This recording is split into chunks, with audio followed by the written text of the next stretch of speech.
this is a very, very, very important thing. I cannot stress it more. But this idea, I mean, first of all, the fact that all of you give me a good quality hour and a half once a week in the live sessions, make sure you get some rest and you're not rushing to class, but you're ready to absorb stuff. And then the discipline of sitting down for 3 hours or a couple of hours a week and writing some code. It doesn't matter even if you're writing the same program again and again, just erase it and write it again, right? So that your fingers will automatically, you'll develop some muscle memory for writing code. So please go ahead and definitely make sure you do the practice. Yeah, like I said, I don't want to go through the survey in detail line by line. I just wanted to tell you that I have processed it and I'm looking to get the rest of your inputs as well. So if any of you haven't taken it, just go ahead and do it. Okay, I think we are exactly 2 minutes past, so we will start today's session. So to start, so first of all, good morning to everyone. As people have joined at different moments, I started talking a few minutes earlier. Again, before we start the course, I want to say that please don't hesitate to reach out, send email. Don't let anything hold you back. I'm here to make sure that all of you are successful. So please don't hesitate. And there are no bad questions, so you don't have to filter your questions, okay?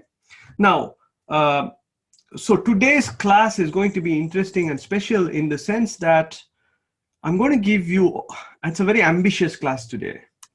I'm going to try to give you almost all of the core of Python programming that you need. So after this class, you should be able to start writing programs. And so there will be plenty of time for you to reflect and absorb everything that we have discussed today. If there's anything you want to discuss more, we will have office hours on Monday, so we can follow up and make sure you get more time. So don't feel like I'm rushing through, but there is something pretty, as I work through setting up this stuff, there's something pretty at seeing this whole panorama of ideas laid out in one shot. And then you can pick and choose and drill into things as needed. Okay. So what did we, just quick recap from last time. All of you should go to the web page and make sure you're logged in, because today we will try to do write some code and solve some problems and so on. In fact, I will ask for volunteers in a minute. Okay, so just quick recap from last time, right? I showed you that Python, we talked about why Python, and we talked about some simple ideas in Python that you can use it as a calculator. I gave you this big idea that asking questions is really important. No matter which field you're in, just generating a lot of questions is a wonderful way to learn. And then the next step in this course is trying to figure out, once you ask a question, how do you solve it? Okay, so as we go through this course, please practice this, right? With your friends, with your family, try to generate interesting questions, and there's a lot of reward there. And then we talked about variables, expressions, and types. Okay, and I have a little vignette here. So let's just see, just to show you that even though we can introduce an idea, there's always some tricky detail that remains. And technically, that tricky detail should be unlocked when you're working by yourself. This is where practice comes in. But just to highlight it, let's look at this code. And there's a poll here. It's only 2 lines of code. So there's a variable here called bonus. It's set to some number 6,000. There's a variable called salary. And we compute the total salary. And let's say the company realized that the bonus was wrong, so they updated the bonus. So what is the total salary right now? Can you all take the poll quickly? Let's see what happens.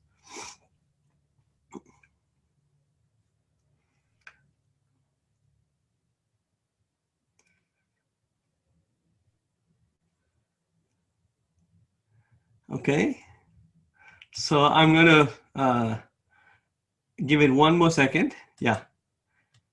Okay, so you see there was a trick in there, right? And so some of you at least thought it might be 70,000. Okay, and I'm going to show you quickly. So this is where it's tricky, right? I mean, programming is very tricky. So I'm going to make a comment. These are the kind of comments that I think intermediate programmers will appreciate. For you, if it's a little bit abstract at this moment, it's all right. But this idea that whenever we keep state in variables, by state, I mean we remember information, then when we make changes to our program, we must remember where all we have stored bits of state. And we must ask the question, who needs to be updated, right? And in this type of code, so here's a little visualization. I want to show you some ideas here. So if you look at this code here, you see that this visualization shows us what is happening inside Python, right? When we create a Python program, this is the internally. So if I step through this program here, you see internally in Python, what's called a global frame. Think of it as a storage module, right? In this global frame, a variable bonus has been created and it's set to the value 6,000, right? Now, if I step through this, another variable called salary has been created and it's linked to the value 60,000. And now total salary has been computed and it is 66,000, right? Now we're going to update the bonus variable. So you see the bonus variable has changed, but the total salary is not being updated. It has already been computed and linked to the value 66,000. So if you go back and change the bonus variable, it's not going to affect total salary. And now if I print it out, it is 66,000, right? So variables are updated as soon as that line is evaluated. If you really wanted to update the salary, you must recompute total salary again. So basically, you must reassign this variable again.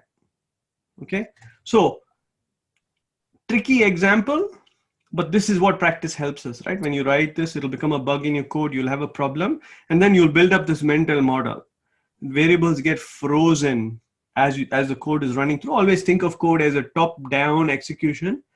We'll talk about branches later, but it's a process that flows instruction by instruction. So if you make updates, we have to always bear in mind who needs to be updated. So maybe a short way of fixing this problem is to say, don't keep state all over the place. Okay, and we will come back to this as you keep writing code. Okay, so now for this session, right? So this session, I want to talk about functions. I don't want to spend too much time going through this, but just to tell you, I want to talk about functions, then talk about how can we control the behavior in our code. That's a big idea, right? All of the logic in our code, which takes us to the field of logic. We'll talk about some elements of logic. I cannot give a full course on logic here, but some of the programming constructs there. Then we'll talk about loops. And in the survey, some of you had said you want to get comfortable with loops. So we'll write some simple programs here and slowly build up that repertoire. I have left some learning tips here. I don't think I need to read it out for you, but they are important, right? So it's one thing for me to tell you an idea, but it's another thing for you to make it part of your own mental model, right? Transferring my ideas so that you can make it part of the way you think takes a little time. So give yourself the chance to do that. Sometimes when a lot of information comes, it can be overwhelming. So that's also all right. It's part of learning. Okay. And then if I can help in any way, don't hesitate either now to ask questions or later. Okay. So let's get started. We're going to talk about functions. So I want to use a metaphor here. I want to say that functions are, think of functions. Lego blocks are kind of interesting metaphor in the sense, but the one thing that Lego blocks don't fully capture is the notion of an interface. That means an interface is a place through which information flows into the function. Okay, so here I'm going to show you how to describe a function abstractly. So we have already looked at the print function and the input function. Let's spend a minute trying to re-understand the input function one more time, right? So every function has a name. So in this case, the function is called input. It has a parameter called message. I've called it message. It takes a string message. And the fact that it's a string, it has a type string. It has a type of string, right? So whatever this function takes for now, one parameter, okay? And it prints something to the screen. That's a tricky function. It goes and does something in the side, but then it gets an input from the user and it brings a string back to you. So immediately when you look at this function, you should be able to think of it's something that takes a string and returns a string. Some languages, in fact, Python is moving to allow us to make declarative statements about functions like this. Okay, it's a bigger debate whether this information is part of your thinking model or not. Okay, for those who come from C and Java, this is called the function signature. the function signature is part of your thinking model, right? Because it tells you what a function can take and what it can return. So you kind of know how to use it. You will see me use the language of calling this the function interface or the function signature in different places, okay? So that's a quick thing for us. When we encounter new functions, immediately recognize the signature of the function. And when we're writing code, we load up in our memory, in our current memory, what is the signature of the function. That quickly tells us how to use it. Okay, so much for theory.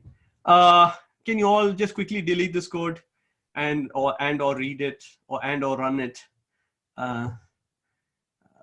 And just as you're doing this, bear in mind what I just said. Input takes a string. It's going to ask the user for some value.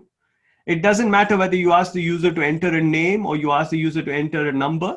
It's always going to come out as a string, right? And we had talked about checking this. You can always do print, and you can use the type keyword here, and you can check what is the type of this variable, right?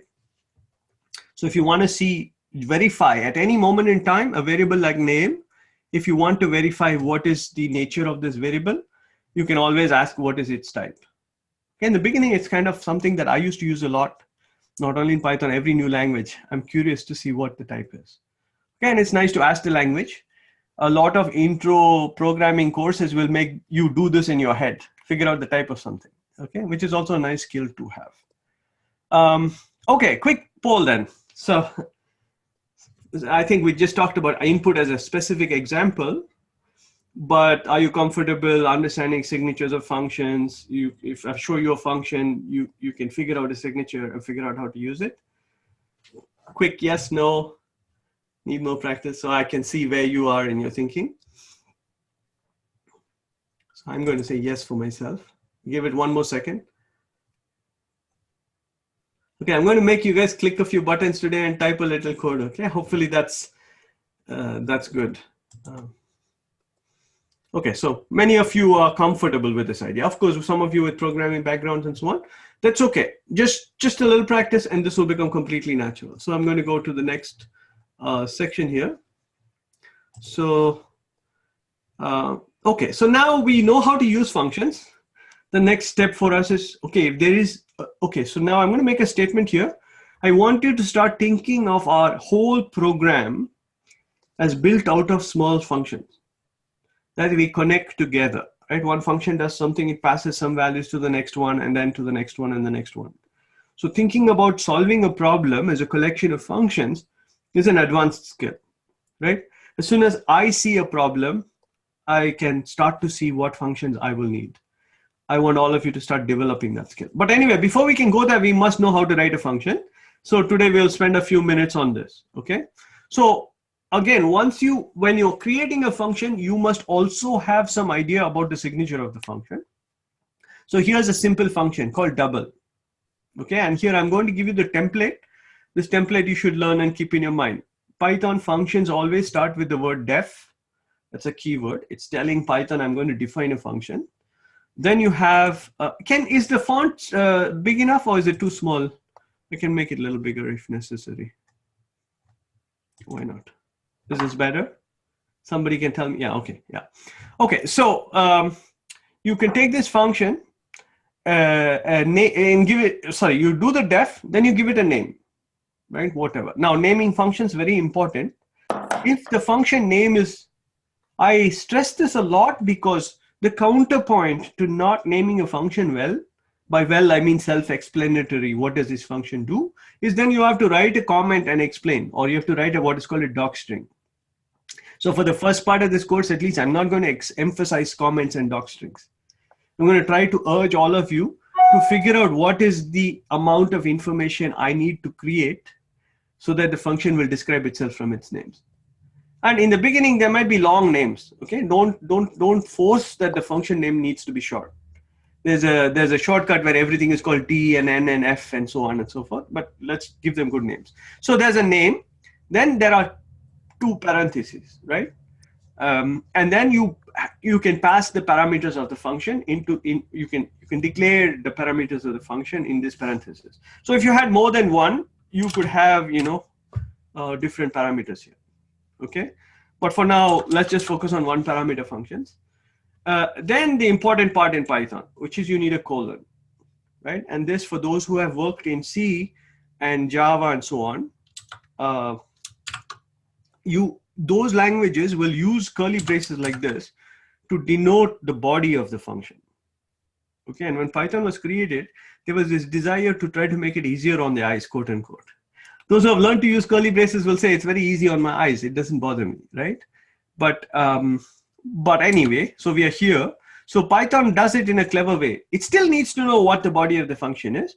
Python does it in a very clever way. It uses a colon, and then all the body of the function must be indented. So if you go here, you hit one tab.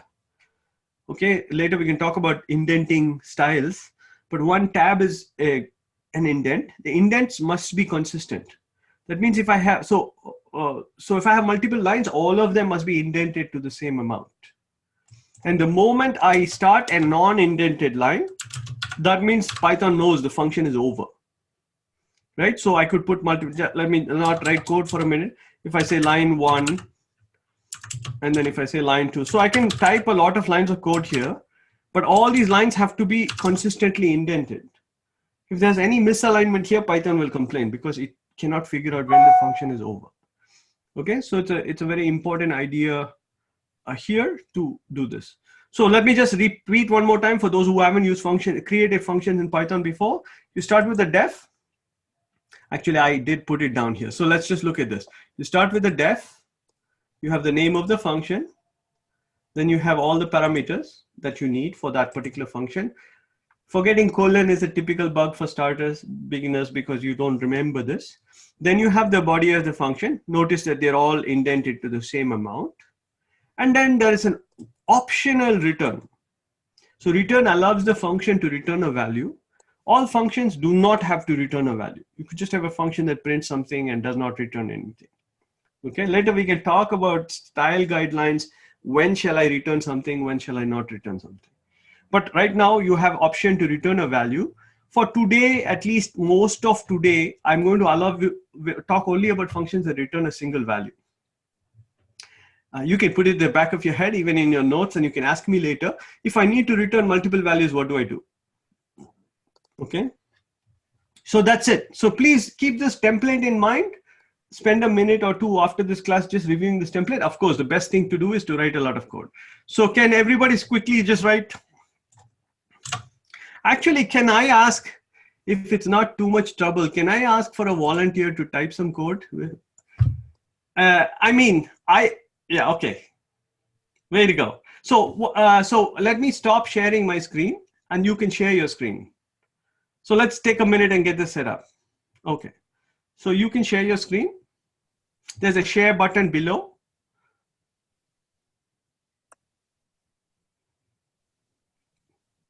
Okay, very good.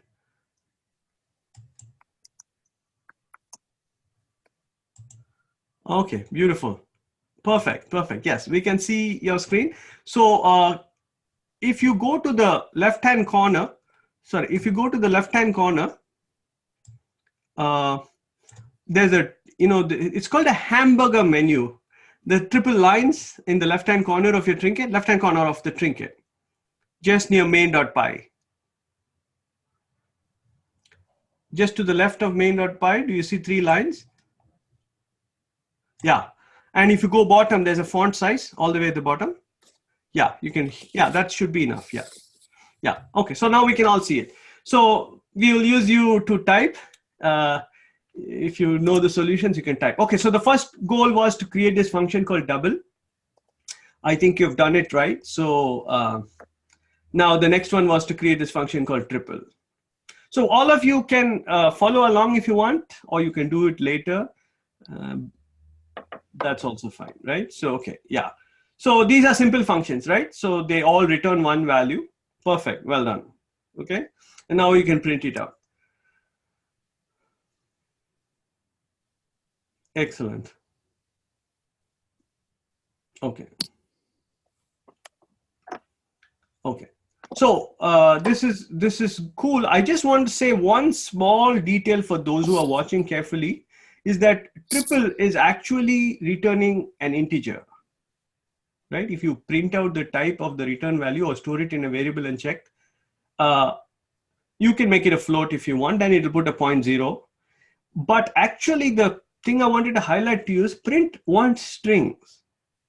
And we have not explicitly converted this to a string. And in this case, print helpfully converts it to a string.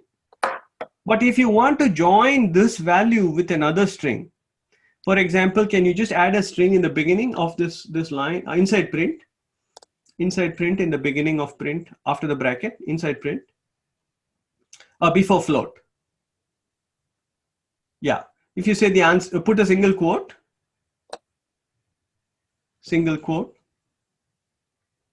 No quotes, like what's a quote? To make a string, you need quotes, right? Yeah, exactly. You say this is the answer or answer. It doesn't matter what you type. No, just stop typing. Start typing after the quote. Yeah, answer.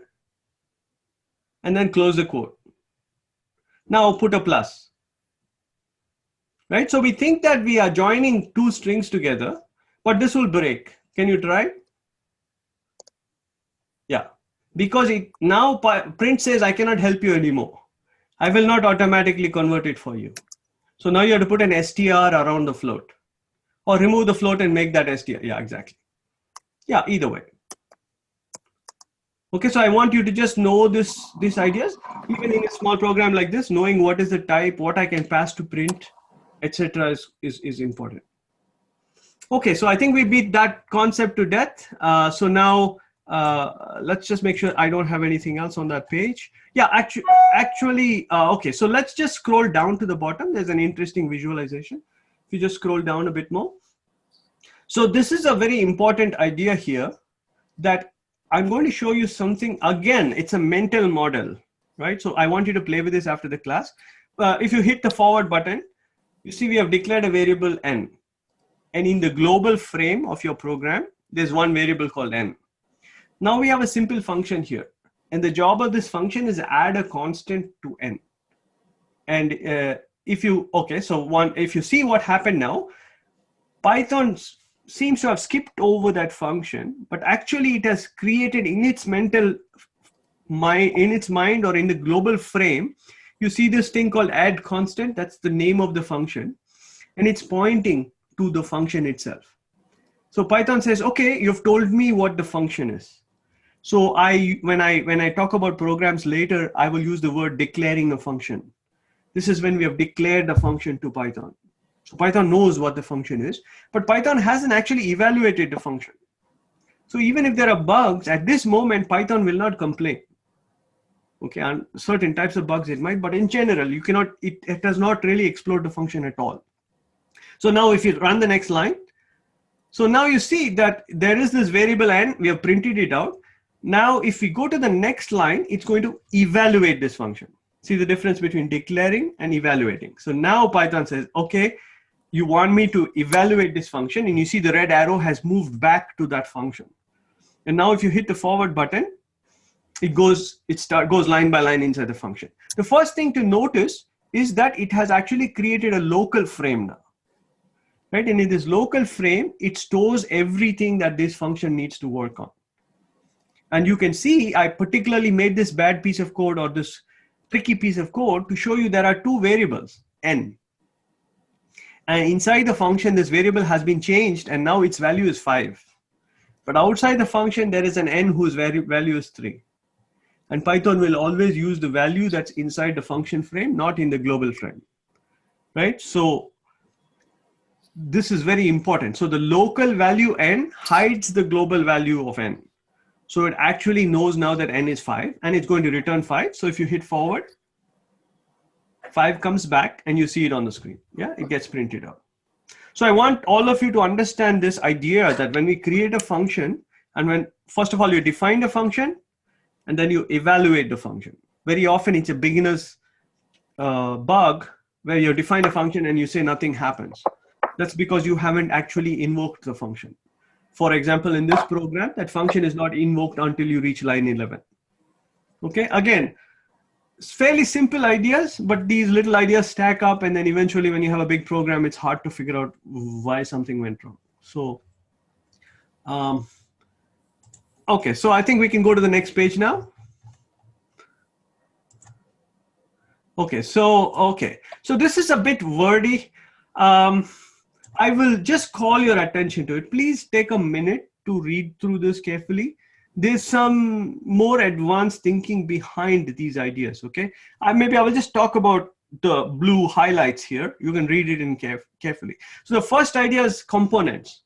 Think of functions like Lego blocks or things to build your program out of, and then we assemble them together, right? So I want to change, and this is, not everybody teaches this way, but I really want all of you to think in terms of components. That's an advanced style of thinking. It's very easy to think in terms of lines of code and detailed logic, but here I'm teaching you functions up front so that I want you always to think in terms of components and gluing components together, right? So if you can do that, that will give you a step up in your learning of Python. The next thing is, as soon as you're thinking in terms of components, you must ask what is the interface of the component, what goes in and what comes out. Then you can glue them together, okay?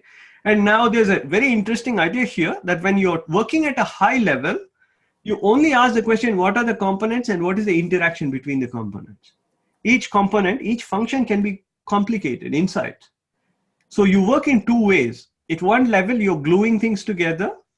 At another level, you're inside the function and you're writing it. Okay, so this high level, low level switching of thinking is very useful. And then the last piece, we will cover this in detail, how to test and debug these functions as little components. So you take a big piece of work and you break it down into smaller chunks. And if you understand each small chunk, you're well on your way to assembling a solution. Okay, again, a structured way of thinking. We'll do an example soon. So can we go to the next tab?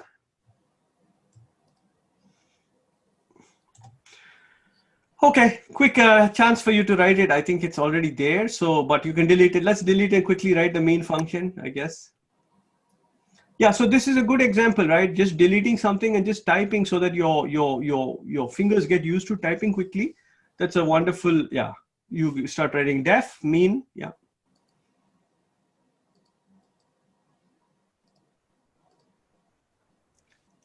Just wondering if everyone can see the font, or he made it bigger, so I think it should be okay. I think this half of the screen is showing as a screensaver. Is there any way it can be expanded to full screen? Yeah, yeah, you can. Just pull it to the right. That's it. Yeah, it was a very nice, relaxing screensaver. I was enjoying it.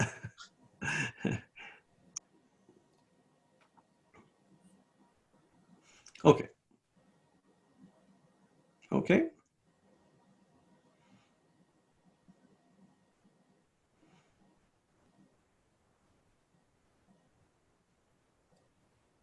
Yeah, the colon comes back. And now, that's good. There's something missing. Yeah, you have to explicitly say print. Okay, that's it. Okay, so that's some, this is a wonderful way for you to see how we build up the skill, right? It becomes muscle memory. So when I type a function def, the semicolons, the indents, it's all, I'm not thinking about it. So I can focus my mind on the content of what I'm going to write. I don't make those mistakes. Python is unforgiving, right? Programming languages are unforgiving. If you make a colon mistake, it's going to complain. Okay, we can go to the next one. Next, yeah. Okay, so this one is going to be interesting. So I'm going to give all of you a couple of minutes before we start typing, okay? You have all seen this idea of, how did we call it? This idea of how, I give you this problem walking across the country. And if you think about the code that we used, there was a lot of code there, right? So the challenge for us is to say, can we use functions and break that problem down into small pieces of code? Okay, and I'm going to help you design this, right? But just to give you a head start, can I give you a minute just to clear your mind and say, okay, what kind of functions would I need? This is a challenging idea. You can take the code from before and reshape it, or you can think of this problem from the beginning, but top down, okay? So to start off with, I would say if you start very top down, maybe we can start at this level, which says a function that I could use is a function that computes the number of steps given the width of the country, right? So can we create such a function? So let's go ahead and do this. Def. So we have to give it a name. So let's just give it a name. Yeah, walking time. Let's use the convention of walking underscore. Sorry, I'm being pedantic. Underscore time. Yeah. Oh, okay. Colon. Put a colon quickly. Let's just write a. No, you know what? If you want to do the parent, that's fine. So what do we need? What information do we need? So I'm going through this painstakingly because I want you to think about it. But I've given you a clue on the right-hand side. So walking time needs what? We need to know the width of the country. So you can have a parameter called width, I guess. We need to know how big your step is, maybe because you're going to calculate, step size. And then maybe how many hours a day. So we don't want to assume that you're going to walk for 24 hours a day, right? So hours per day, yeah. I think the font size is still pretty small. Oh, we have to make it big. Sorry, on every screen you have to do this. Maybe the middle one, yeah. Yeah. Okay, and then you do the colon. Okay, enter. And then, yeah, just write pass for now. We'll come back and fill this out. So I'm going to just come top down, okay? So this is, I just want to show you that this is pretty tricky stuff. It's a little abstract to think like this, right? You've got to start from the top and say, what do I need to do? And what information do I need to do this? This is how we write functions, right? Otherwise, we will end up writing a lot of code that is very tedious for us to manage, right? So, okay, so what is the next thing that we want to do is, we might want to convert miles to feet. So I know at some point the width is going to be specified in miles. The size of the step is going to be in feet. So let's def a function.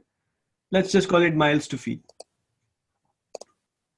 Okay, and it takes two parameters. We can call it just distance, right? We can, yeah, just one parameter, just the distance. We can call that parameter distance. And then you put a colon, just distance is enough. Just one parameter, yeah, and then a colon. And then we can say return. Okay, let's do right of this function. It's easy, yeah, return. And distance times, you have to multiply by 5,280. Okay, I know this number from writing the code earlier, 5280. Okay, so if you can write the function quickly, write it. But because we are going after this structure, if the function takes a little more time, just put a pass there. Pass tells Python, I intend to write this function, don't complain. But of course, we cannot use this function, but it allows us to see the structure emerging. Okay, so miles to feet, useful function. It has been written. You can also see how you can easily separately, when you're writing this code, you can just test this function. You can pass in different numbers and make sure it's doing the multiplication and the logic correctly. So now what do we need? Yeah, exactly. For example, and print it out. Perfect. Yes. Right? So you should test as you go along. In the next class, I'll show you how we can use test harnesses to do this for us automatically. Okay, but of course you have to write the test, but it can run the test automatically. We can do better than print statements. Okay, so what is the next function we might need, right? So for example, how do we calculate the width of the country, right? So maybe we can create a function there which says, we are going to use this aeroplane model, right? So we can say, this is going to be a speed problem. So let me see, you can tweak the name, but I'll propose a name, distance traveled.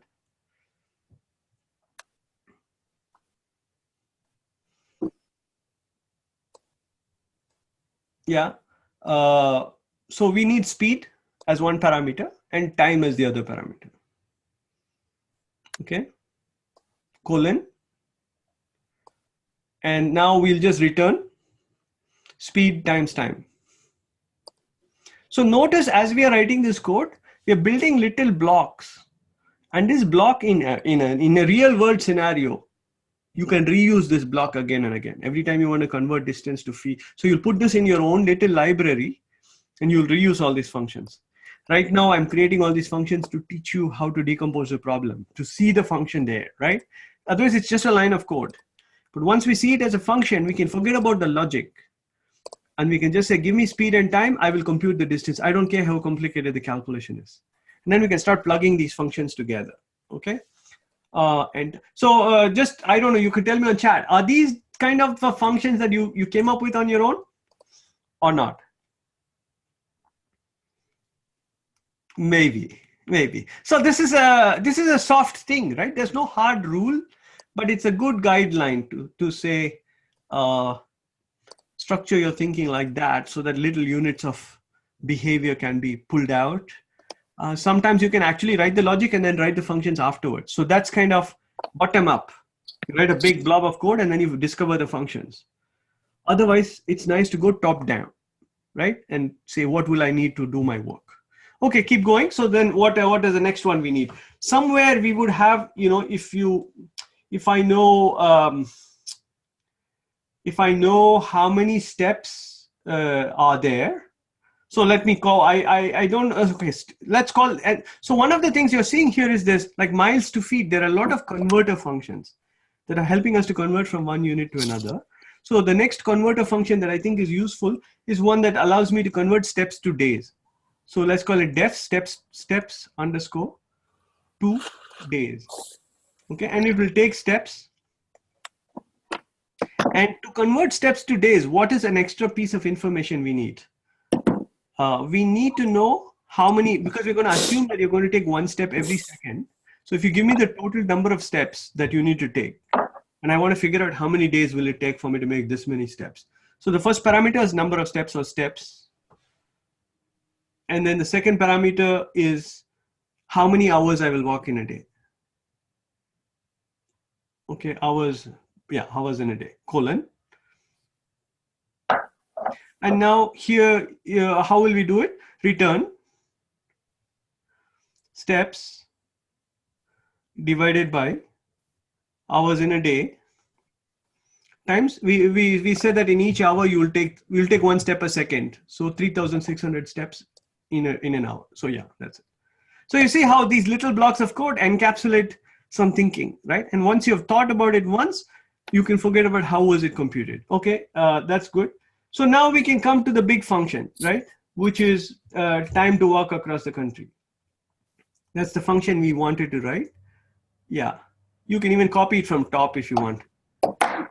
It's in that purple color. Yeah, okay. Yeah, walking time. Yeah, actually you have it there. So let's just go up and write it. Sorry, I'm sorry I didn't. Yeah. So let's get rid of the pass now. Yeah, get rid of the pass and start writing. So what do we need to do here? So first of all, we want to get the number of steps, right? Suppose somebody gave you the width of a country. So let's figure out how many steps we will need. So number of steps. It should be underscored. Number underscore steps. You're doing a wonderful job though, typing. Well done, excellent. Number of steps equals. Okay, so now we can invoke a function. Which function will we use? We will use a function that converts distance to steps, right? So yeah, okay, sorry, yes, miles to feet. Yeah, so the width is coming in miles. So you pass in width here. Yeah, miles to feet needs, yeah, you need to give it width. And now what? We got something in miles, which has been converted to feet. Now we need to convert feet to steps. So do we have something that converts feet to steps? We don't have something that converts feet to steps, right? So we need one more function. So Actually, we can just do this. Sorry, I'm sorry. We don't need this. So this is a delicate decision, right? So to convert feet to steps, a step is 2.5 feet. So you just divide by 2.5, right? Sorry to interrupt. Isn't there a parameter step size in there? We can't divide by that? Yeah, that's what. The step size is that. So yeah, step size. Correct. Step size. Slash. Yeah, step size. You just divide by step size, basically. Sorry, I said 2.5 because I converted it to the number. You should put step size there. Okay, it's a little hard for me to think about code in words, okay? My fingers do the work usually. Okay, so we got the number of steps, right? So now we can convert this to days. So let's do that, number of days.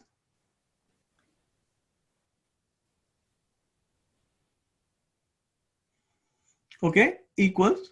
So now how do we convert steps to days? You have a function to do that.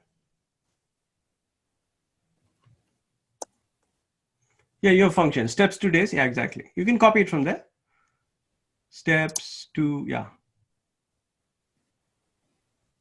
Okay, and yeah, number of steps. And what's the second parameter? Hours per day. Just no, you just pass it in. You see the parameter on top, it says hours per day. You have to put just hours per day. Yeah. Okay, let me just pause for a second. You can see that this is a kind of plumbing thinking, right? How to move information through our functions and let the functions do the work. We have not hard-coded any values. So later when we supply the values, it will always do the right thing. So we've got the number of days. For now, let's just not even return it. Just print it from right there. Just print number of days right there. No, at the same, sorry, inside the function though, at the same, exactly. So this function will compute the number of days and display it as well. Okay.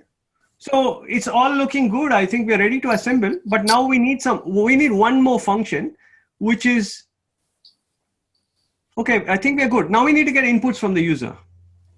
So how do we get inputs? So what are the inputs we need? We need, let's come outside this function. All the way at the bottom, maybe on line 16. Okay, even there you can do. So what are we going to ask the user to give us? Travel time, maybe travel time by flight equals, and now you have to use the input function. Input bracket, and what's the message? Please enter travel time, something like this.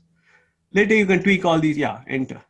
Travel time, colon, space, just to make it pretty, colon, travel time, colon, space. Yeah. So this will come back, but immediately now I'm going to prevent a bug from happening. This will come back as a string. What do we want to do? What do we want to do? What do we want to save it? No, you should put a float after the input, on the left of the input. Yeah. Okay, so again, we must think about what is coming back. Good. And then go to the next line. Okay, so now next one we need is maybe the speed of the plane.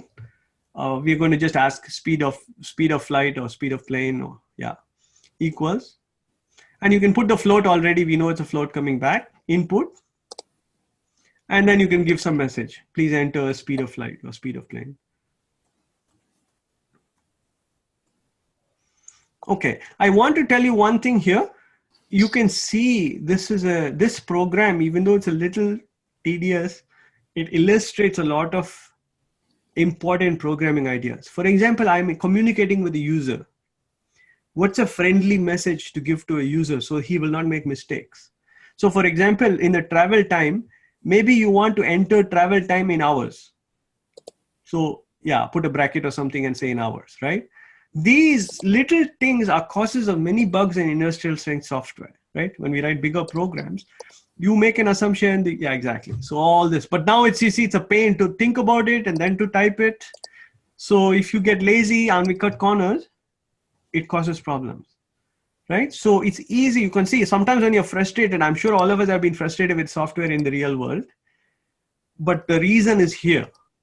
It's hard to think about this and then be patient and be explicit about everything. Okay.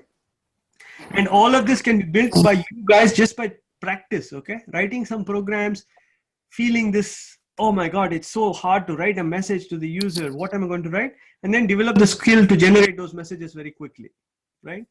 The skill to convert. Right now we are automatically converting everything to float right away, etc. All these become part of your programming thinking process. Okay, so the next one is step size. We need step size. So again, same one more message. Yeah.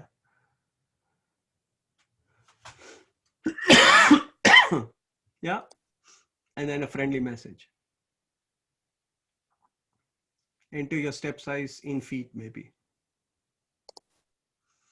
Now, while you're typing this, I want to say, usually in my programs, I take all, we are not going to do this today because there's one idea I need to give you. I take all of these inputs and make a function called interact with the user and get inputs or something. And then it's all sitting inside one function. The only problem is that function needs to return multiple values to me. And today our functions are only returning one value. So I'm not going to put this in a function, okay? But you can see there's a lot of user interaction even for this small program. Okay, what else do we need? How many hours will you walk in a day? Yeah. Hours per day, yeah. Okay, just a second's pause quickly. Can people type in chat and tell me, how does it feel writing a program like this? Is it easy? Is it what you would have done? I have one person, my favorite volunteer here typing away furiously. But is this the way you're thinking about, you would think about this problem in terms of functions? Can you share me something in chat?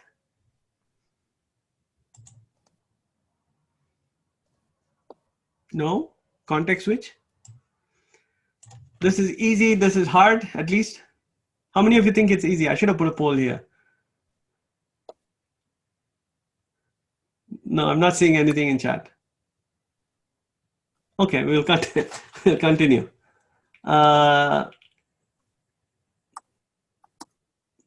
Okay, yeah. Okay, so hours per day. Okay, so we got all the inputs. Now it's time to do the computation, right? So first thing we need to do is we need to compute the width of the country. So how do let's calculate the width of the country just after the inputs on line 20 maybe. Just create a new line. Yeah. Width of country.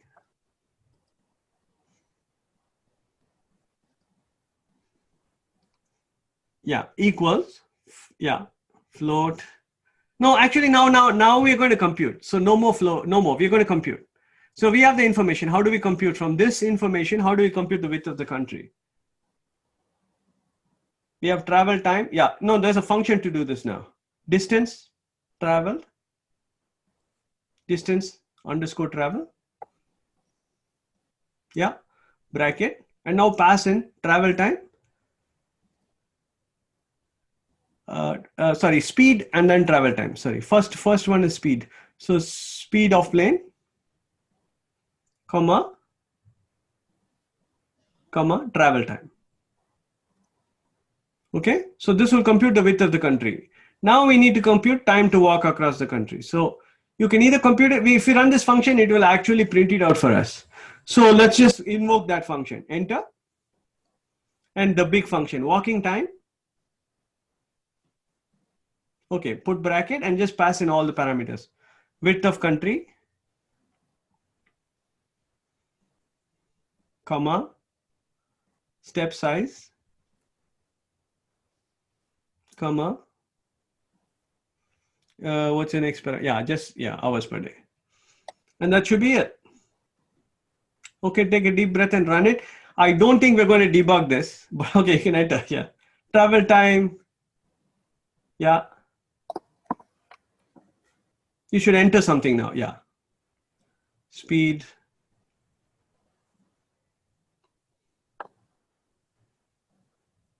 Okay, it looks like a real program, right? It's asking you for information and then it's going to do something. Okay, so clearly what is going on here? There's a unit problem, right? So it's a wonderful thing. There's a nice little bug in this code. Okay, but I want to not take up the whole session debugging this. Okay, I can see it, but I don't want to solve it. But I just want you to understand this is how you process, right? You take the problem, you break it up into steps. So here's what I can promise you. We can go through this line by line again in office hours and make sure that it's actually working correctly, okay?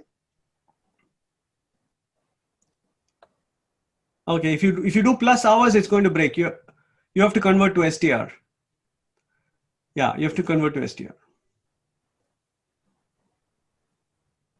Okay, so is it okay? I'm going to just move on. I really was doing this exercise to say that thinking like this, I'm trying to show you how an abstract idea, right? How to take a big problem or a small problem. This problem was interesting enough because it needed 5 or 6 functions. So it's hard for you to get this experience otherwise, right? You need to take a problem with some structure and then figure out what are the ingredients that can help us solve this problem, okay? And I didn't want to sit and debug this, but we are almost there, right? And it's hard for me to debug over the screen like this. So we just need to be calm and check it out carefully, okay? Okay, so now one more idea, function composition, right? And so this idea is that if you have 2 functions, you can pass the output of one function into the other function. This is a very important idea, right? So for example, here, if you see there are 2 functions and I can take if I pass in the value 3 to the function double, it doubles it, you get 6. And if you square it, you get 36, right? So it prints out 36, okay? So the idea here, why I showed you function composition at this point is to say, we can build little functions, then compose them together and we can get complicated behavior. And I think that there's one more section here. I want to, if you go to the next tab, you just go to the next tab, yeah, next one. This is called recursion, okay? And what I'm going to do is I'm going to defer this because we have a lot of ideas to cover today. So I'm going to defer recursion. It is a very interesting topic.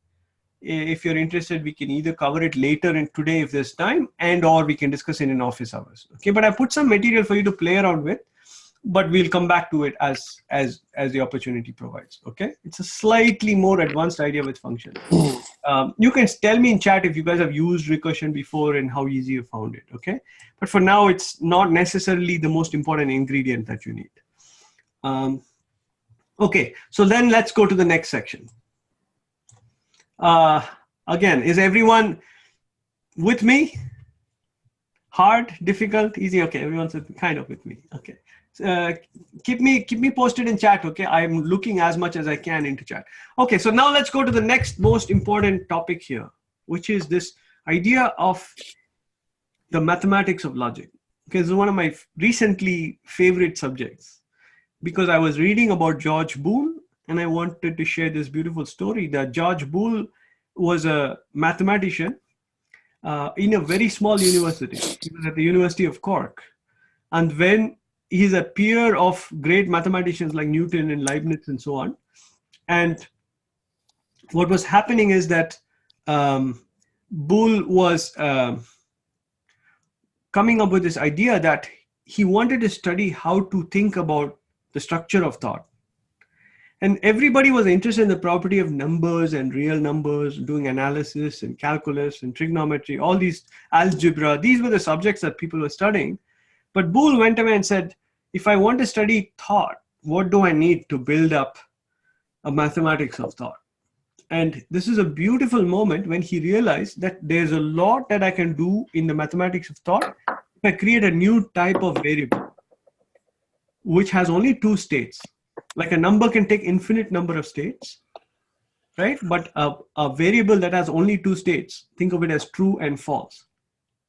And Boole then proceeds to write this book called The Laws of Thought.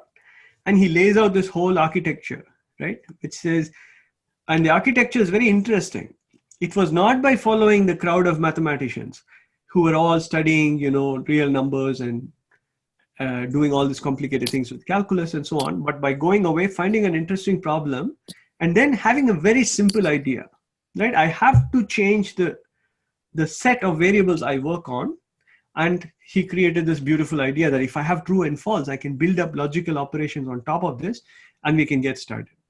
So again, it's a very big idea. I cannot do justice to it in a couple of minutes, but I want you all to think about this, right? That in mathematics, most of the time we think about either discrete integers and or real numbers. And now we have a new world. And it's interesting that this world is the world of computers and thought and logic and all that stuff. Okay, so we'll explore this a little bit. So the first idea is to recognize that there are two values, and in Python, they are the Boolean variables, right? We've seen Booleans before. So let's just go to the next section. Okay, so the next question we have to do is, once you have a Boolean variable, as we do with any type, the next question we can ask is, how do we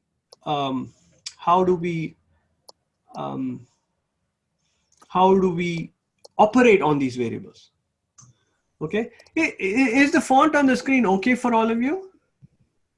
Yeah, you can just hit Control plus. It should make it bigger. Control plus.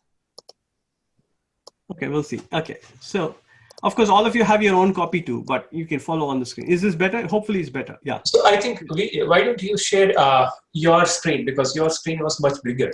Sure. No, I was just wondering if we go back and forth. Yeah, I was wondering if there are more exercises. Probably we can pick next volunteer. Okay. Okay. So everyone should get a chance. Okay. So then let me take back. So I can take the screen. Okay. So I will take the screen back. Okay. Hopefully this makes it a little bigger, easier to see. There's no reason a priori. It's just a font size setting. Yeah. Yeah. Okay, can all of you see this? Is it visible now? Someone in chat? Manish, can you see this? Yeah. Yeah, this is a lot better. This is much okay. Okay. Someday we will talk about graphics, resolution, pixels, all these interesting things, right? I mean, the world is full of interesting ideas. Okay, so let's back to functions on Boolean variables. Okay, so as soon as you create a type, the first thing we can ask is what operations make sense on this type. Okay, and Boole discovered this right away. So I'm showing you the thinking pattern that you use. If you create a new type, I'll show you later how we create our own types. But if you create a new type, you immediately ask the question, what operations make sense on this type, right? And so it leads us to a certain conclusion. And what Boole came up with this idea is that if I have two values that have, say, if I have true, one value which is true and one value which is false, I could combine them. And today we almost understand it, but as a logical thing, the combination is called an AND.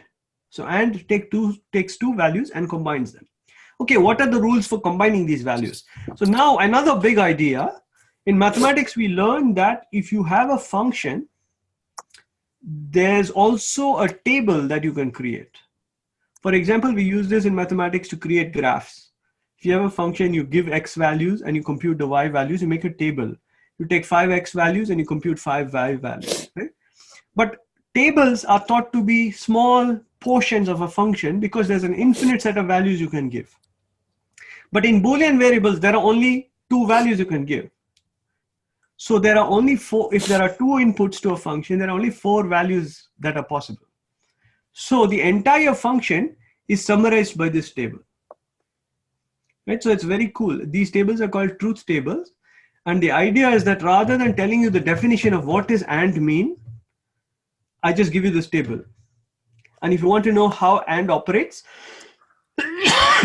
you just take the values of A and B and you read the third column, right? And then you're good, right?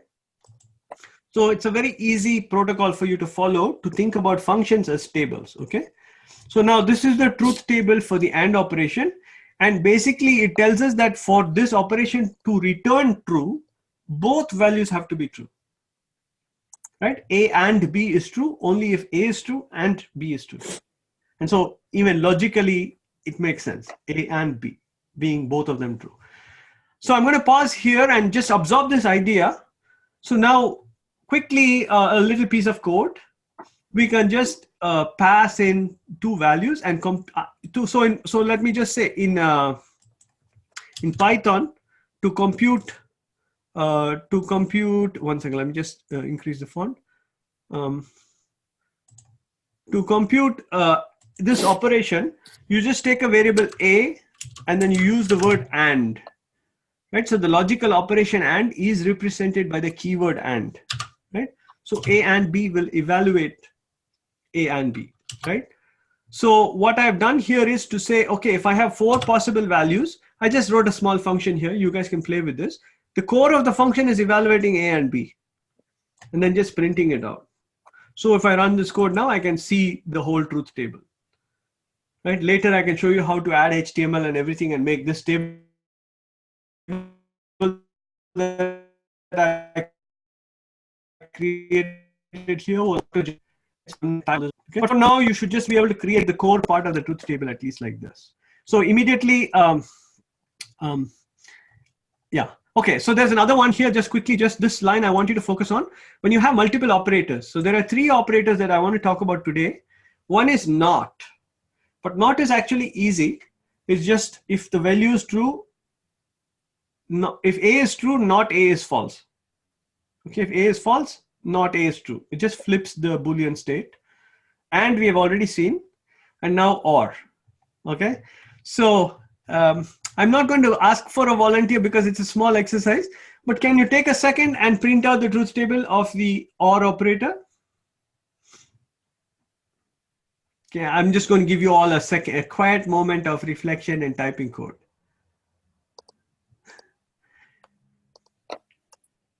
I should hear a thunderous sound of so many keystrokes. Is everybody going to type something? If you're not even writing the whole thing, at least say A equals true, B equal false, and then you can type A or B, right? So that will evaluate it. And if you want to see it, you can just call print on it. Okay, and then you can just try all the different values. Okay. Now in the previous code section, I had made a comment to you that clearly you can see this code is very repetitive, isn't it? It's doing the same thing again and again. And I put a comment in there that says, when you find yourself repeating an action multiple times as a programmer, you must say something is not good. How can I do this without having to type the same code again and again? And we have elevated that to a principle. It's called the DRY principle. Do not repeat yourself principle, right? Because it's very natural in programming sometimes to just simply, like I did here, just repeat the action 4 times, just copy paste it and change the value, right? But if you ask the question, how can I automate this? It leads us down a very interesting path. You are not going to be able to write this code right now, but I just wanted to show you that I can write that whole thing in one line. This is just to show off some Jedi stuff, right? So I will just turn off the other one and just say, we can actually write that whole 4, instead of copy pasting 4 times, I can write 1 line and it will generate the same output, right? But I only show this here not to show you how to write it. I will show you how to write this particular code later. But I show it here only to say, whenever we see repetition, a red flag should go off, right? And say, I want to find a way that I don't repeat, copy paste the code and change values. And as you get to be a better and better programmer, you will completely minimize repetition, okay? Now, as I'm working with you and we're writing code, I want to share with you this idea. It's nice. It's a very challenging thing to talk about your code and write it at the same time. But it's really useful because it forces me to explain something to you and you can ask questions back to me. So it's an interactive style of programming, okay? So it's very useful to do it. Okay, so that's the DRY principle. Let's continue with our exploration of logical operators. So we understood the AND and the OR, and now a moment of writing code. Who would like to write this code? Can I get a volunteer?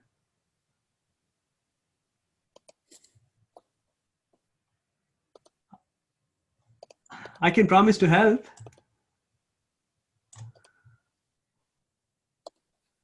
Okay, we have one. You seem to be stuck. Can I get someone else?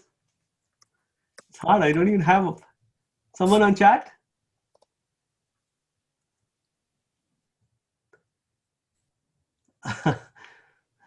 We have to start prompting each other, right? Parker has been nominated. Parker, you ready to do the job?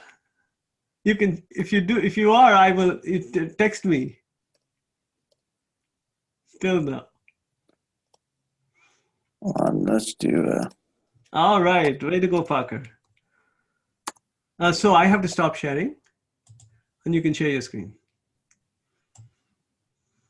Don't hesitate, okay? I mean, we all make mistakes, and this is not, it's about some ideas, not really about how fast you can type or that you don't make mistakes, okay? So don't feel the pressure if you can.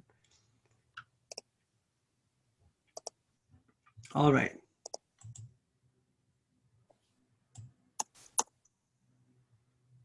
All right.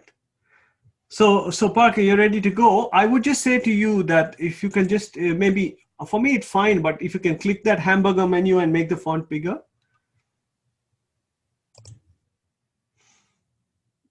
Yeah, there you go. Okay, I love it that you guys are offering to write code. It's something I want to do more and more of, right? That you guys will write it. You'll also learn it better for sure. Okay, so let's get started. So we want to basically get some inputs, right? So can we get 2 inputs? So we have to first give some variable. Let's call it is sunny, for example, maybe. Is sunny? I don't know. If sunny, good. And then you get, say, input. Yeah. Just to save yourself some typing time, I've put some input up there. You can just copy it from there if you want. Yeah. Right?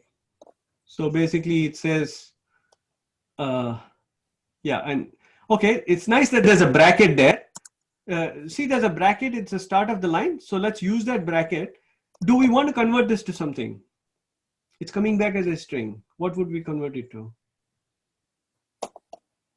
To a Boolean, right? So can we put the keyword bool there? Yeah, bool.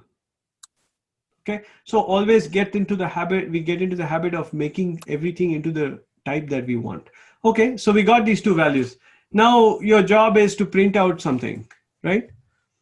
So what is it? So is Mary happy?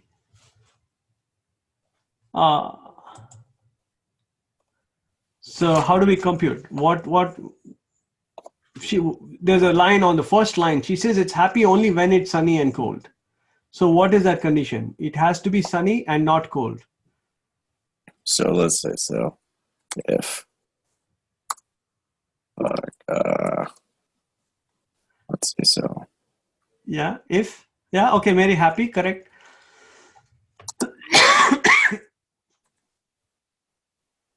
You don't need an, yeah. If sunny. Yeah, yeah. If sunny, fire. And yeah, and it should not be cold.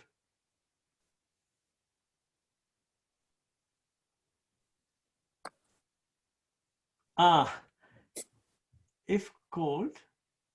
Okay. Yeah. Okay, so let's just create a print statement quickly. Print Mary happy. Okay, later you can write a full sentence there. Okay, but let's check our logic again quickly, right? If sunny and cold, are you happy when it's cold or you're happy when it's not cold? You can't put it inside the variable, right? Yeah. There's no variable. You have to put the not before the variable. So make it if cold, and put the not before the variable. Yeah, and not. Okay, and yeah, you put the brackets, which is nice thing to do, but I want to tell you that not has a higher precedence than and. So you don't really need the bracket. Leave it alone for now, but I'm just saying, understanding operator precedence will allow us to eliminate some extra brackets. Okay, so let's run it and see what happens.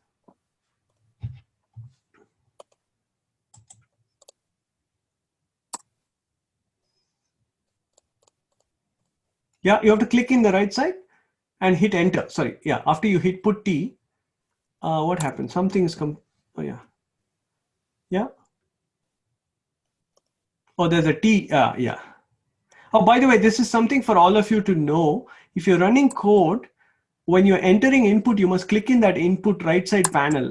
Otherwise, it enters stuff into the main place. Yeah, you got the answer, right? Is it good? Oh, Yeah.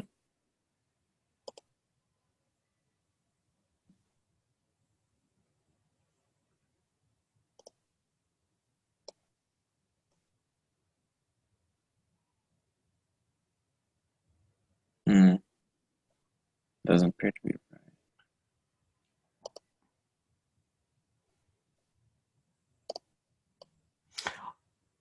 Yeah. Don't know okay. what's So up. let's just debug this. Yeah. So what's going on?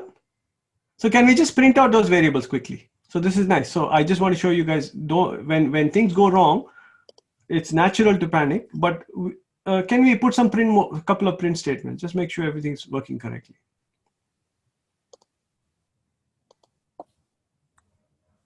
No, you can put it up just before or after Mary is happy. Just print if Sunny. Print if Sunny. On line 6.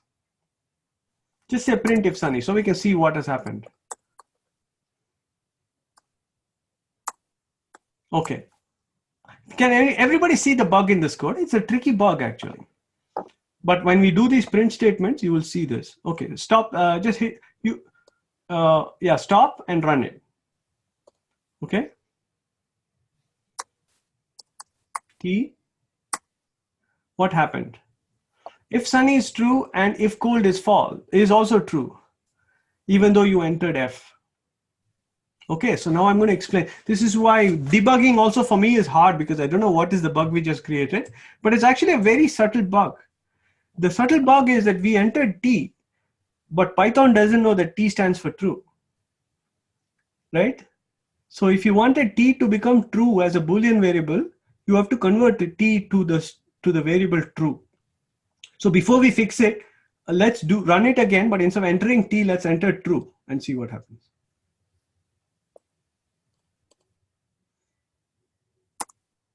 Okay. Now it's working correctly, right?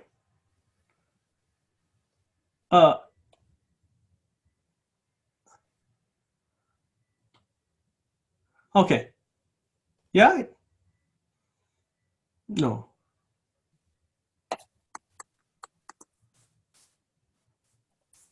It's not working correctly. Okay. So that's funny. So Vijay, Yeah. in Python, any string is actually a true value if treated as Boolean. Yes. So currently false is taken as a string false. Correct. So you will have to compare it against string false or string true to make it a Boolean value. Correct. So okay. So comparison. Yeah, double. Yeah, sorry. Yeah, that's exactly correct. Okay, so yeah, so this is where the debugging comes in. So what is happening here is exactly what Amey was talking about. I now remember when I was writing this code. So this is beautiful example of what we talked about earlier. It's type conversion hell, right? So exactly what is happening is the input is returning a string, right? And if you ask bool to convert a string to a bool, as long as the string is not null, it will always return true. Whether the string is true or false, as long as the string is not empty, it will always return true. So right now this bool conversion is not working correctly. And it's a subtle bug, but of course, it's a bug that we have to catch and handle. So what do? So we solve this by writing a function. So let's write a function, def, def, convert, space, convert string to bool, underscore string, underscore, convert string to bool, right? And you put a bracket here and we pass in a string. You can give it some name, a string, a underscore string. Yeah. Okay, close the bracket, colon. And then here enter. Yeah, enter. And we're going to come to this later. That's why I took this out, but obviously I need it. If, so let's just write an if statement here, okay? We'll come back to an if statement later. So if space a string, we'll come to this in a minute, okay? A string equals true, equals double equals for equals, space, and now it's the actual string. It's, yeah, you have to put a string around it. So we have to compare this value. No, just a quote around it, single quote. Okay, double quote is fine too. Single quote better, yeah, true, colon, enter, return. Now we make it into a Boolean. So return capital TRUE. Capital T, RUE is lowercase. So what we have done here is we have converted the string TRUE into the Boolean variable TRUE, right? And then you put an enter, else. Yeah, the else has to be in the same line as if. We will do this if statements in a minute. Just put the else outwards. Yeah, and colon, enter, return false. Okay, so now what we have to do is, instead of writing this bool here in line 8 where we have bool, you have to put this convert string to bool. Right, copy that whole, no, you have to copy convert string to bool, that name of the function. Yeah, you don't need the parameters, just the name of the function, yeah.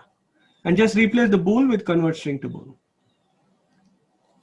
Where bool is written on line 8. You see bool on line 8? Yeah. So the idea was that the system built bool was not clever enough to convert the string.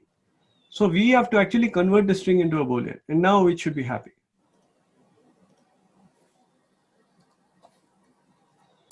Yeah. Okay, so now it works. Mary is happy. Yeah. Okay, so you can see subtle bug, right? And of course it needed this if statement. So this is why in my thinking, I was thinking I could just use the bool converter in the system. Let's come back to this once we do if statements, but so maybe it will be a live demonstration of how type bugs, which I've been talking about since last class, right? That when the type is not set correctly, there is a problem. And here the assumption that the string true will get converted into the Boolean variable true by the system built bool converter is not correct. The bool will just take any non-empty string and make it true. So we had to write our own type converter. Very subtle bug, very slightly advanced. If you don't get it in the first pass, it's okay. Okay, we can go to the next section. I think Amay has some comment. Yes, Amay.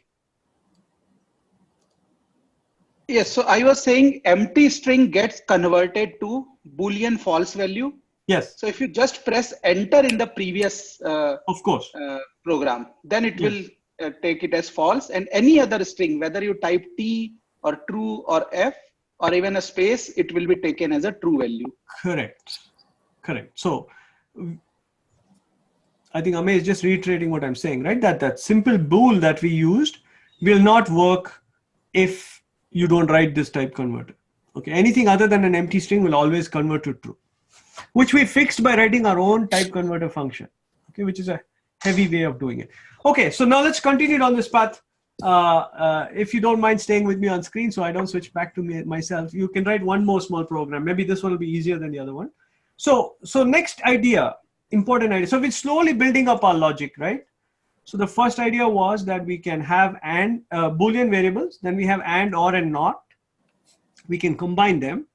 Now we have this idea of comparing things, right? So if you take two values and you ask, is one value greater than or less than the other, then you can compare different values. Can you just go back to the signature of the comparison operator quickly? Yeah, so here, just I want you to have this idea, right? Although the comparison operator is not written as a function, if you think about it as a function, it takes two values, A and B. Values can be any type. They can be integers, they can be floats, anything. But when you make a comparison, it will always return a bool. That's why it's in this section. right? And we build our logic by using comparison operators. So you can ask whether two values are equal. Notice the double equals here. Remember last time I told you the single equals is an assignment statement. The double equals actually checks for equality, right? And then the other operators, you can take some time to get familiar with them, but it's greater than, less than, greater than, equal to, and not equals, and so on, right? So these are all the comparison operators. And I guess the only way to learn this is to write a small program. So let's go to the next page and write a small program. Okay. Hopefully this one should be easier to write. Okay. So what do we want? We have some logic. Actually, this is a nice little template for thinking about how a temperature controller would work. So if you go to main, I'll help you write it. So if you go to main, by the way, in all these things, I have provided solutions for you. Okay. So you can also look at those solutions, but okay. So we have to write this function. And the idea is, imagine that there's a temperature controller, a thermostat. We are writing some code for this thermostat, and we are allowing the user to define if some logic that we can, this function will create some logic that decides if a temperature is in your comfort zone. But here we're going to hard code that logic. So if we delete that pass and just read what is the idea. So we want to take a temperature and we want to return a Boolean if the temperature is comfortable to me. So usually how do we define our comfort zone? It has to be, so what would be your comfort zone? Temperature.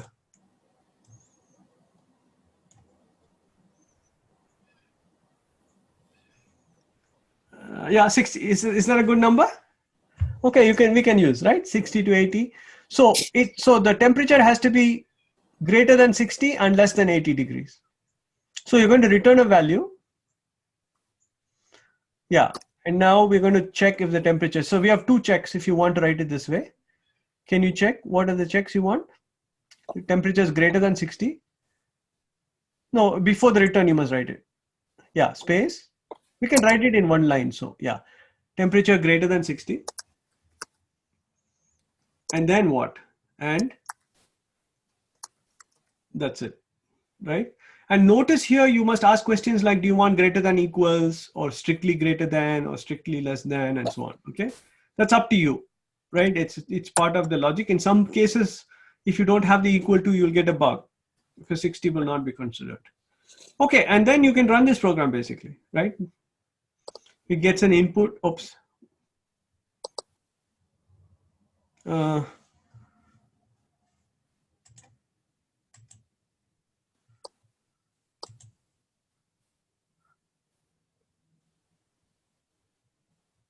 Line 3. Okay. First, so let me simplify it. Just take off the less, greater than equals. Yeah. Okay. Let's test it out now.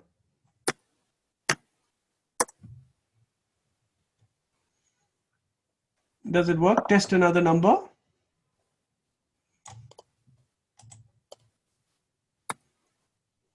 Okay. So now when you so the problem was with the equals. So the greater than equals is the equal to is always on the right hand side. So temperature greater than 60, the equal to is always on the right hand side of that symbol. Greater than equals or less than equals. The equal to is on the right hand side of the other one too. Yeah. Now try it again.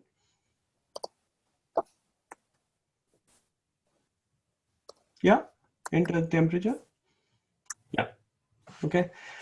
It's a little hard for me to debug when you are typing, but okay. And it's hard to notice those little bugs like where the equal to goes on the left hand side or right hand side. That's where we do practice so that we don't make the bug. Then it's hard to detect the bug quickly by reading it because my eye is always used to having a well-defined less than equals operator, right? So it's hard for me to think the operator is not working. But this is part of a very difficult skill set. So writing this code and having bugs and fixing them is a skill set that I want all of you to develop. Okay, our programs will break, right? No matter how skillful we are, small mistakes will crop up. So the ability to be calm, reason about it, keep trying until we can isolate the problem and eventually fix it is a huge skill to develop. It's not something I can just tell you and do it, right? It's just one of those things. It's like running a mile. Just only way to do it is by running the mile. So I want all of you to just start writing these programs, hitting some of these problems, coming up with your own strategies to solve this problem, etc. Okay. There's one question from Ahmed Yes. on the chat. So Yes. if you can Sorry. answer that question. Yeah, sure. Let me see. It's for the participants. Okay. Can we write? Yes. So in mathematics, we typically write, right? X less than equal to Y less than equal to Z. To Yes. say that Y is between X and Z. Yes. Z. So can we write similarly in Python? So people should try and figure out if there is an issue. Oh yeah. Actually, yeah. Maybe what Amaya said, you can just do it. In fact, that's the way I do it usually. But it makes a compound class, right? You can have basically. So if we can just type it below, do you mind just typing? Put a comment and just type it below in this window. Yeah. Put a hash. Yeah. Put a hash space. And so you can start with the lower condition, 60. Less than, say less than or less than equal, just do less than for now. 60 less than temperature. 60 has to be less than temperature, right? And then temperature is less than 80, right? No need even and, just write it as one long thing. Yeah. So this represents an interval. As Amay was saying, in programming, in mathematics, people would write something in an interval like this, in one compound structure. The answer is Python will accept this too. But why don't you take that as a small thing to explore? Okay, Python will accept this. So you can replace. That is the question, will it accept or not? Yes, that's for you to play and try. The answer is yes, right, Amay? No, it will be no. It will be no. In this case, it is no. Yes. That's why I want people to try it. Okay. Let's see what happens. Yeah. And give something.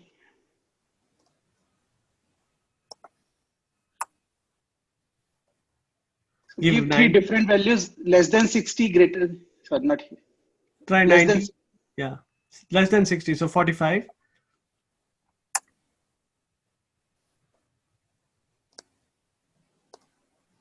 $90. Yeah. okay, so it is working. Wow. Yeah. No, I actually tested it, Amay. I actually wrote the code this way, but I did not. Okay, this is a beautiful discussion, right? So the whole idea here is it's exploratory programming. You must write and test it out, right? So I actually wrote the code this way first, but then I thought it's a compound class and it's a little bit more tricky. And anyway, I want to show you how to use the AND operator. So that's why I made it 2 classes and joined them with an AND. Okay. So, but welcome to the world of programming, right? It's an ongoing journey. All of us, there's details, different languages do different things. So we must keep trying. Okay. And I think the point there is also, there's something you can learn from a book, but it's more important, like we did just now. Amay asked the question, does this work? We understood what he was saying. We wrote it down. Then we tested it and we know now for sure it works or it does not work. It's a wonderful way of learning. Only programming supports this exploratory style, right? It allows us to really, computer will check it for us and tell us whether we're doing the right thing or not. Okay, so any comment on that, Amay? Something that I learned today. So even I am not that that comfortable with Python. So these are all cool things, right? And again, I want all of us to be in this mind. It's not that I am supposed to have all the answers or anyone is supposed to have all the answers or Amay has to have all the answers. We're all exploring these languages and getting sharper and cooler at doing it, right? So yeah, I think we should all be comfortable with being wrong sometimes, even myself, right? So it's hard, right? It was like, oh, I should know. No, it's okay, right? Once we learn it, but maybe tomorrow we will be sure about it. Okay, so now I want to just take 1 second and pass through this. If you can go to the next screen, please. Yeah, perfect. And just make the font a little bit bigger. So I cannot pass over this wonderful opportunity to show you a very interesting problem in computer science. And the problem is, beautiful thing about computer science and number theory, two of my favorite subjects, is it's easy to set up very simple problems that are actually research problems. So here's a simple problem. There are 3 Boolean variables. A is true, B is true, and C is true. And there is a constraint. The constraint is a logical clause. It says A and B. It's a complicated thing, but it's just a combination of these 3 variables with some ands and nots and ors and so on. It's a Boolean constraint. And if you just run this code, it comes out to be false, right? The constraint is not satisfied. So the question is, can you find an assignment? So you change A to false or B to false or C to false. By changing A to false or true, can you find an assignment of the 3 variables that makes this constraint become true? Yeah. So we are trying the brute force method, right? Change one by one, right? And see what happens. So how many combinations are there? You're going to find it in the next try. So don't give up hope. Yes. So we solved it, right? So this is the assignment that satisfies this constraint. So first question to all of you, how many, can you go down? There's a quick poll maybe below. Can you all take it? How many, if I have n such variables, how many different combinations are there? Of, if I have to check all of them, right? I'm going to change each one of them. I'm going to set true, false, and check all possible combinations. How many different combinations are there? Is it n? Is it 2n? Is it n squared? Is it 2 to the power of n?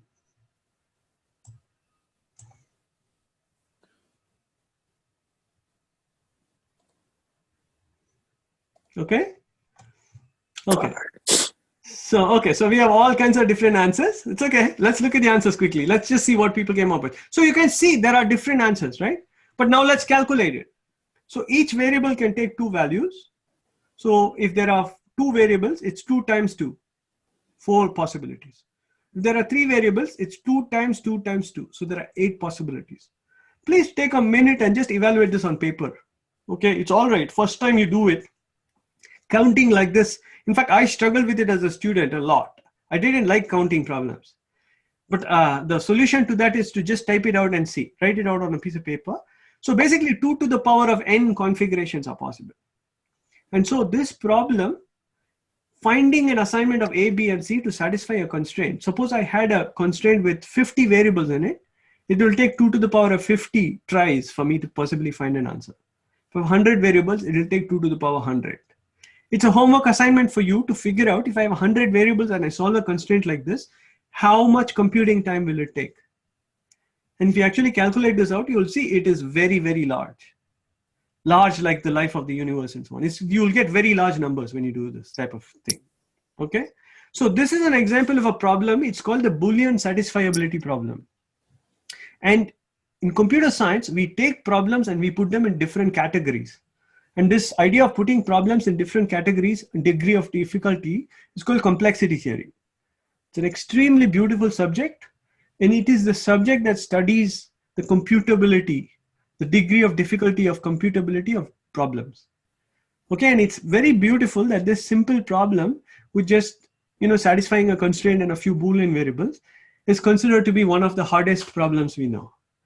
By hardest, I mean it's considered to be a very difficult problem to solve because the only algorithm we have is to try all possible configurations.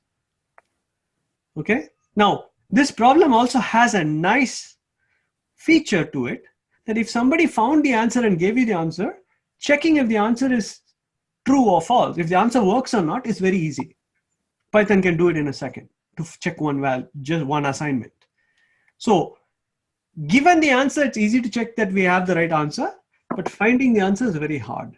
Those kind of problems fall into a complexity class. They have a name. They're called NP hard problems. Okay, and the problems that we can solve easily, usually we have an algorithm that goes like n or 2n, something like this. It's a polynomial in n. Those are called polynomial time algorithms. And you can read there's $1 million question asking whether NP problems are the same as P problems. And that's $1 million question for computer science. But it also gives me a chance to highlight to you why computer science is different than just programming. Right? Programming is about writing programs, making a web page, doing some data science, whatever. But computer science is one major portion of computer science is asking these kind of abstract questions about how difficult a computational problem is. So for those who want to understand the nature of computation, what makes a problem difficult, what makes a problem easy, are there different types of problems? All these questions are a big branch of computer science. Gives me 2 minutes to talk about it. It's a subject I like very much. You can read more. I put some links in there. Okay, so we have covered this topic too. Now we can go to the last chunk of this class, which is actually there are 2 pieces here. Let's see how far we get. We are getting time, right? We're almost time. Okay, so let's do it this way. I wanted to talk about branching and loops, but by the time we went through this, we've used up time. Do we have 5 more minutes? Can I introduce you to an if statement? We wrote one already. So why don't I just quickly do that? Don't feel rushed. There is an office hours on Monday. And of course, in the next session, I will pick up here and continue. Okay. So let me just introduce you to the last 2 elements. One element here is the if statement. So this is the last piece of logic that we really need, which is to do if-then reasoning. So we have figured out how to combine Boolean conditions. We have figured out how to compare things. Now we have to do if-then reasoning. So if you take some, so here's the structure of what is called an if clause, right? So there's an ifs. So this is, I'm giving you the syntax of Python as well. You write if, and then you put any condition. Then if that condition is true, all the code that is in between the if and the else, that all has to be indented. Okay? Notice again, I will show you the Python syntax says you have to write an if, you write the condition, then you put a colon, just like you do for functions. So when you start any structure, instead of putting a bracket, you put a colon.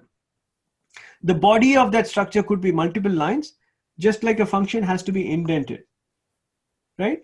And then you do the else statement, put a colon, and the body of the function has to be indented. Now, there is a reason why this is called branching, is because when the if condition is evaluated, there are 2 possible scenarios. And if the condition is true, then everything that is in the body of the if statement will get evaluated. If the condition is false, everything in the body of the else statement will get evaluated. Okay, so that's why the world splits into 2 pieces, a left branch and a right branch, or a true branch and a false branch, or an if branch and an else branch.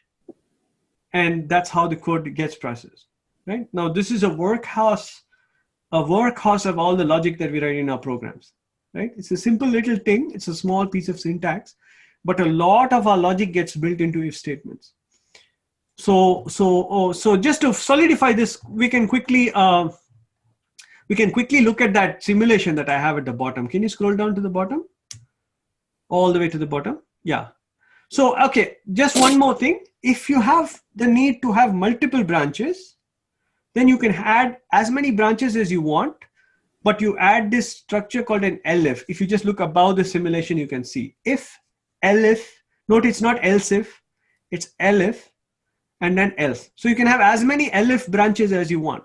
So if you have multiple conditions, in each condition you want to perform a different action, then you use this multi-way branching structure. That's the most general branching structure we can have, right? An if, then multiple elif structures, and then an else. The else will be the fall through. If none of the elifs are matched, then it will go to the else. Also, when you have a sequence of conditions, if, we can look through it here. So look at this example in the simulation. The variable x is 5, right? And we want to check if x is less than the limit, right? Which is 4 in this case. Actually, I didn't use the limit variable. I just put 4 there. So you can just go forward. So it comes to the if statement. It says, is x less than 4? It's not less than 4. So it jumps to the next elif condition. Is x equal to 4? No, it's not equal to 4. So if you hit forward, it jumps. And then it goes to the else statement. And then it prints out x is greater than 4. Okay, so I want you to build up this mental model of a multi-way branching statement. And then you can start writing code. Okay, so now that we are at time, I don't want to do more here. I will next session, I will start with if statements, and we will do loops and then continue from there. But I would pause for a minute, and if we can just get some questions, you can turn on your microphones and give me some. Was everyone able to absorb all the material we discussed? Was it easy?